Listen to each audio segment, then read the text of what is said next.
Okay. Hi, everyone. We're starting the session topic models. The first talk is toward interactive construction of topical hierarchy. A group from Microsoft Research and EIC, and Professor Jiawei will present the talk. Hi, good morning. Yeah, this is the first session. I assume it's total 20 minutes, right? Yeah, sure. Actually, this work is my previous PhD, Wang. He's currently at Microsoft Research. He definitely is the expert on this, but I'm not, okay? So, but he could not come just because he got a visa problem. Even he received this, dissertation award. He just cannot come. So then I have to present it. Okay, the work is collaborating with two other PhD students, Xueqing Liu and Yanglei. So the work essentially was done while he was doing his PhD. In Microsoft, he's doing, some other new things. So the general idea is we want to construct the topic hierarchies from the research papers, like terms and all these things. Okay. Construct a topic hierarchy in a hierarchical way, which has been studied by many people, especially by many topic modeling people. People doing topic model try to construct multiple topics, and there are also studies on how to construct things on the hierarchies. Okay, and these topic model has lots of applications. For example, if you want to say who are the top 10 researchers in data mining, and look at their specialization going down. So this is very useful if you can generate this automatically. Okay. And also, for example, you want to find the important research topics in SIG-IR conference, you may want to go down not only one level, but multiple levels, deeper. So in practice, if you can automatically generate this, will be very useful. And then we look at the reality. For example, if you see DMOS or some other, efforts, there are lots of human efforts ongoing. Just thinking about the human, like this is the manual approach. Is you construct like arts, you go to movie, TV, music, you get business, you get jobs, real estate, invest. You probably see in reality there are millions of such sites, and there are like 80,000 based on his, statistics. There are many human editors. You have to do this in a very, very human-intensive way.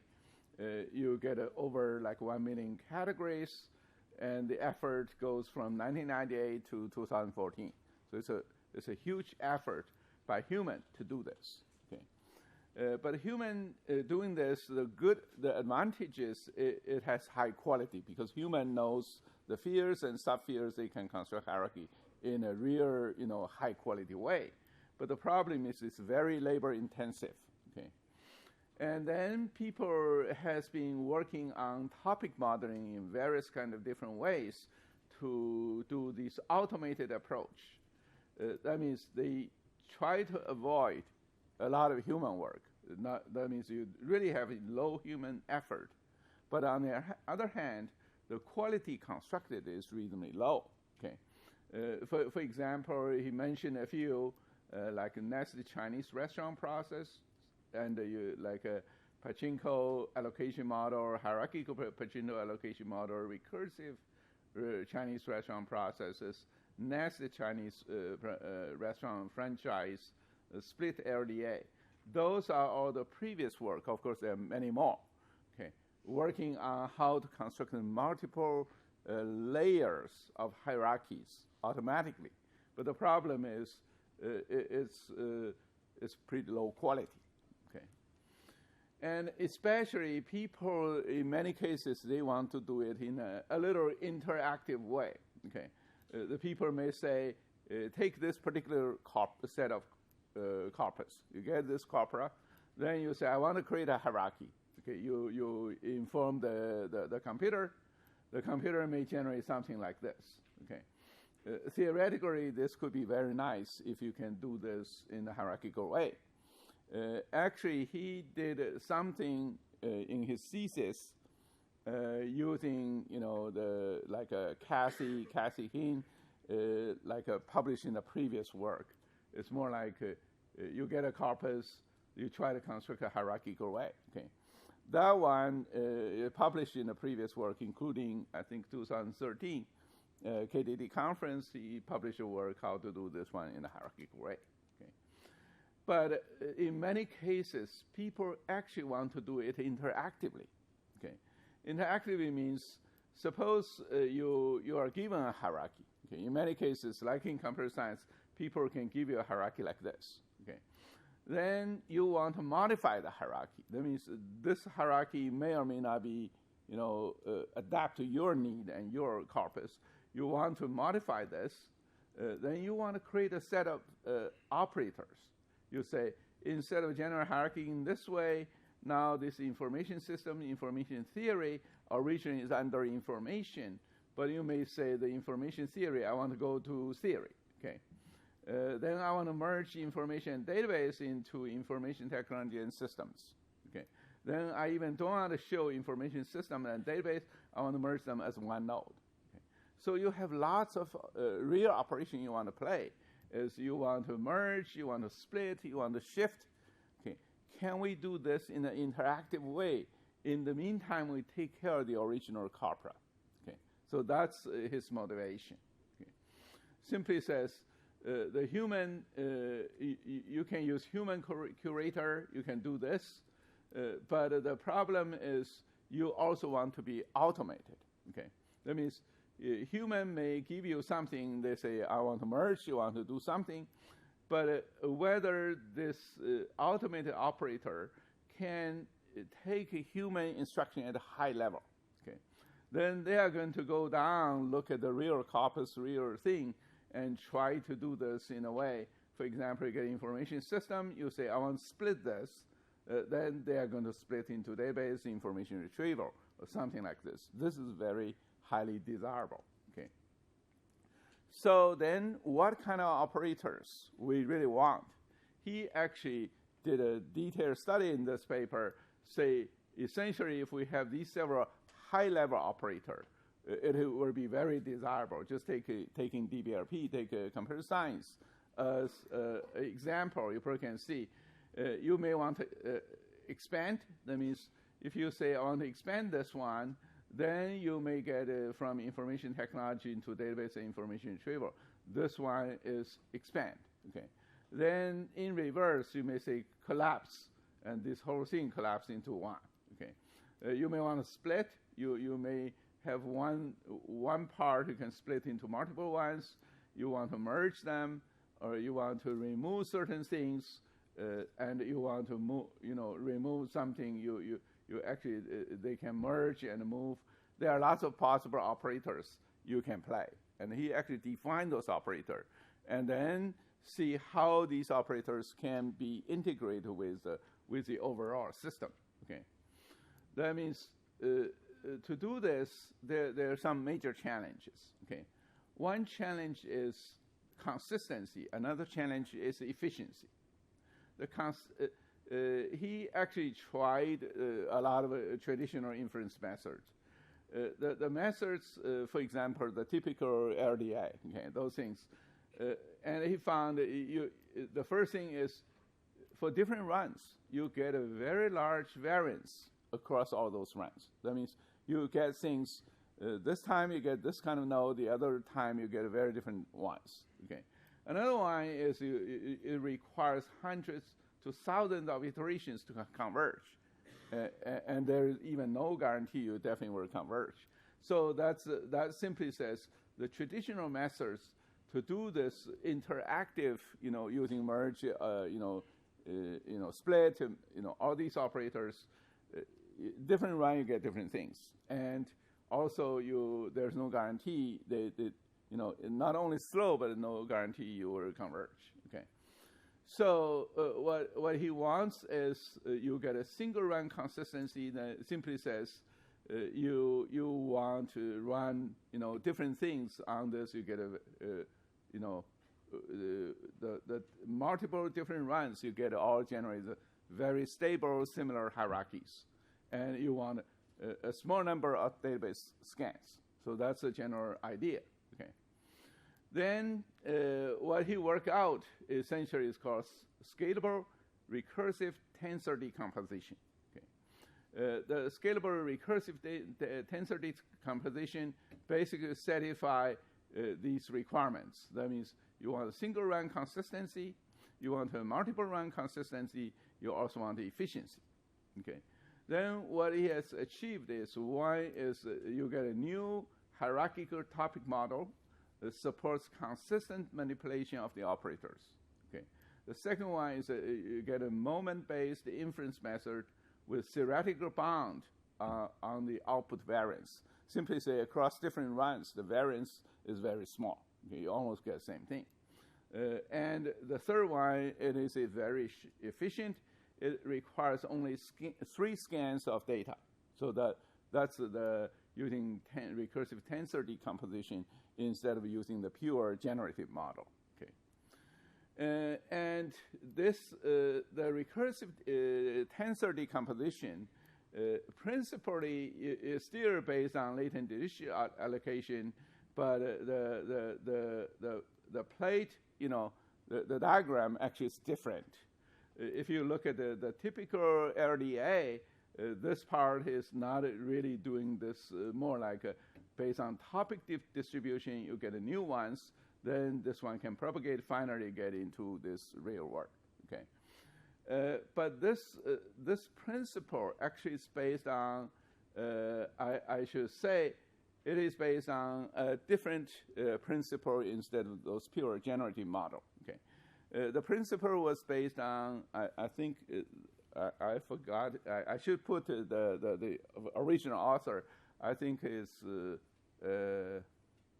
Anand Kumar. Is that Anand Kumar?